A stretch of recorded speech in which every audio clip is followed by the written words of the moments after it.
Bonjour, j'espère que vous allez bien. Écoutez attentivement cette vidéo jusqu'à la fin, parce que c'est la fin qui m'a intéressé. Je passais là sur Internet, j'ai suivi, et quelque chose m'a dit, il faut écouter cette vidéo jusqu'à la fin. À la fin, ça a touché la spiritualité, et c'est ça qui m'a intéressé. Ok? Comme j'ai toujours dit ici, et je le dis toujours, vous qui continuez toujours à suivre les autres, à faire un suivisme aveuglé, écoutez très bien cette vidéo.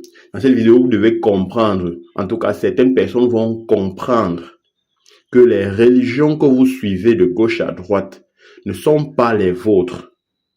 On ne vous reconnaît pas dans ces religions-là. Vous êtes juste exploité. Bref, je vous laisse écouter la vidéo. Mais je répète encore, comme je le dis toujours, retournez à vos sources, retournez à vos ancêtres. C'est ce qui vous appartient. Pourquoi laisser ce qui vous appartient pour suivre ce qui appartient aux autres? Ils ne vous reconnaissent pas. Ils ne vont jamais vous reconnaître. Alors, il est préférable d'avoir ce qui nous appartient que de chercher à appartenir à un rang social qui ne nous correspond pas. Ok? Je vous laisse écouter la vidéo. Qu'est-ce que vous faites? Tu as dit tout à l'heure, qu'est-ce que vous faites aux Noirs dans votre pays, en Algérie? Tu as dit, vas-y, tu peux répéter? On les réduit à l'esclavage. Ils travaillent dans le bâtiment. Ils travaillent 16 jours par jour. Il a à peine le temps pour dormir. Et puis on les paye même pas, tu vois. Moi, par exemple, je t'attrape, je te vois chez moi, je t'attrape, puis je te vends $500 la pièce. Ouais, ils vendent les noirs. Et tu vas... En fait, c'est pas une histoire qui date d'aujourd'hui. C'est pas une histoire qui date d'aujourd'hui. Ça a toujours été comme ça, l'esclavage noir. Je sais que les gens vont venir dire ça, mais que c'est Dieu qui juge à la fin. Mais écoutez ce que ce monsieur dit à la fin. Ok? Écoutez ce que ce monsieur dit à la fin. Je sais que beaucoup ne vont pas accepter ça, mais ils vont le comprendre plus tard. Mais ceux qui ont déjà l'esprit un peu ouvert vont comprendre davantage. Ok? Vont comprendre davantage. Je ne suis pas ici là pour inciter les gens à détester les blancs. Non. Parce que l'homme noir a toujours eu en lui l'instinct du vivre ensemble. Mais vous devez comprendre qu'à un certain niveau, ce n'est pas tout qu'on mélange. Ok? Vous ne devez pas tout mélanger. Votre religion ne doit pas être mélangée à celle des autres. Votre spiritualité ne doit pas être mélangée à celle des autres. Vous ne devez pas considérer la spiritualité des autres aux dépens de votre propre spiritualité. D'accord? Donc, conservez votre spiritualité. Retournez, pour ceux qui ont abandonné, retournez à votre spiritualité. Continuez à écouter la vidéo. je vais pas te dire que je t'ai vendu, tu vois. Donc toi, tu vas travailler comme un con pendant 2-3 mois. Tu seras même pas payé. Quand tu vas demander ton argent, l'autre, il va pas te payer. Il va te renvoyer. Ou sinon, il appelle la police, il vient te chercher. Et puis, il te jette dans le désert. Mais voilà. Vendre les êtres humains, c'est pas quelque chose de mauvais? Oui, mais toi, t'es pas un être humain. Les Noirs ne sont pas des êtres... Les Noirs, dans leur religion, les Noirs ne sont pas considérés comme des êtres humains. Dans leur religion, les Noirs ne sont pas considérés comme les êtres humains. Alors, si vous priez Allah, là, et que vous êtes Noir, c'est une prière vaine. Allah ne vous reconnaît pas comme des êtres humains. Il ne vous reconnaît pas comme ses enfants. Vous comprenez ce que ça veut dire? Donc, ça veut dire que vous priez pour rien. En fait, vous ne priez pas pour rien. Selon moi, vous ne priez pas pour rien. Et je le dis ici chaque fois. Ces religieux-là, en venant en Afrique, ont mis en place des égrégores à qui vous adressez vos prières. Vos prières vont charger ces égrégores-là. Quand vous priez, vous dégagez des énergies qui vont charger ces égrégores-là, qui vont être à leur avantage et à vos désavantages. Donc vous allez continuer à périr pendant que eux ils vont prospérer. C'est ça leur but. Écoutons la vidéo. Ah oui, j'avais oublié. D'accord. Je suis noir, donc je ne suis pas un être humain, c'est ça, non? Non, t'as rien. Et comment vous considérez les noirs? S'ils ne sont pas des êtres humains, ils sont quoi chez vous? Les noirs? Hein?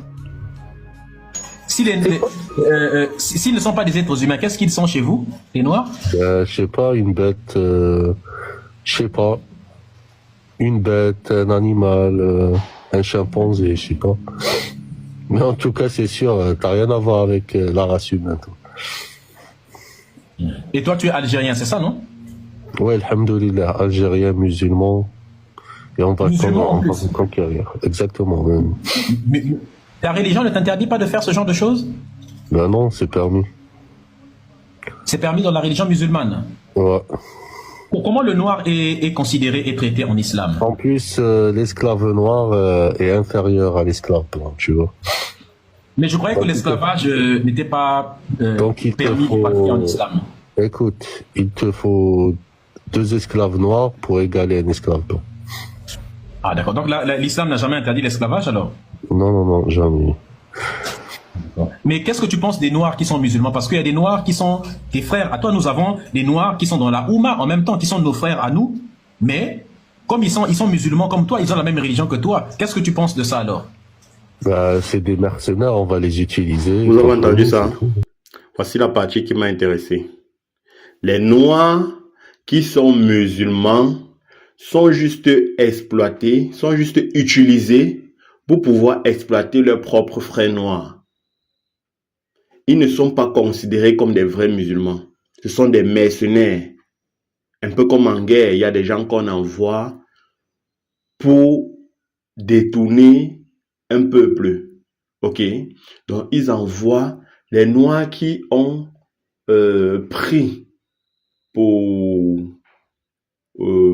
héritage l'islam, en disant que non, c'est leur Dieu, Allah c'est leur Dieu.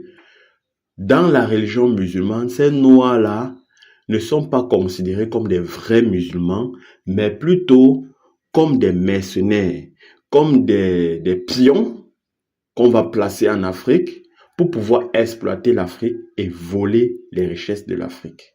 J'ai toujours dit, cherchez à apprendre l'histoire de ces religions en Afrique. Comment est-ce qu'ils sont arrivés? Vous pensez que si quelque chose est tellement bon pour l'Afrique, ils viendront nous imposer ça ou bien nous donner ça gratuitement comme ça là? Je ne sais pas. Au départ, on a refusé. Qu'est-ce qui s'est passé? Nos mamans se sont vues être décapitées. Nos papas, pareil, violés et tout. Vous pensez vraiment que tout ça était au nom de Allah? Si oui, c'est que ce Allah n'est pas bon. Chrétiens, pareil. Même les chrétiens, pareil. Nos mamans se sont vues être décapitées. Vous pensez que c'est au nom de Dieu que Dieu aurait permis cela parce que les Africains étaient trop têtus? C'est que ce Dieu lui-même n'est pas bon. Mais nous, Africains, nous savons, nous connaissons la bonté de Dieu.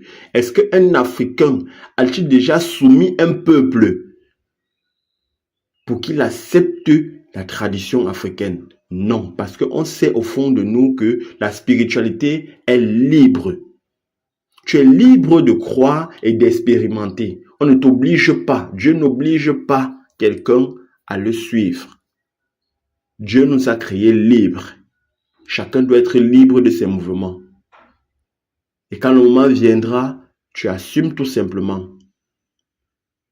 Ils ont créé l'enfer fictif, le paradis fictif, pour nous terroriser, pour nous faire avoir peur. Or, l'enfer se vit ici et le paradis se vit ici. Quand vous souffrez, quand vous rencontrez des difficultés, c'est votre moment d'enfer. Il y a des gens qui sont couchés sur l'hôpital, ils voient la mort venir, mais ils ne peuvent pas fuir. C'est l'enfer qu'ils sont en train de vivre là. Et après cette maladie, ils peuvent s'en sortir.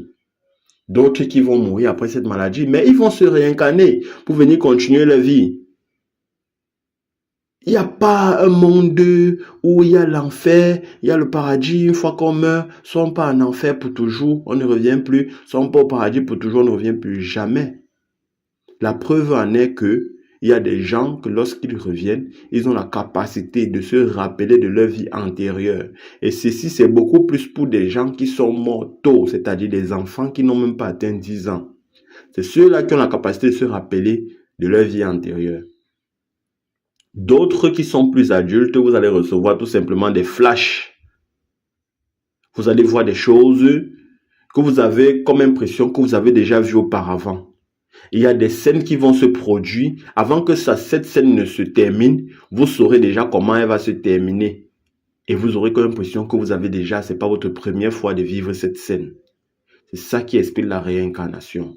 C'est ça qui explique que vous êtes un être réincarné. C'est ça qui explique que vous êtes quelqu'un qui a vécu dans le passé. Et vous êtes revenu pour continuer votre processus spirituel. Je vous laisse terminer la vidéo. Ah, d'accord. Donc, eux, ils n'ont pas de... Le fait qu'ils soient musulmans, ça ne vous empêche pas de les maltraiter aussi?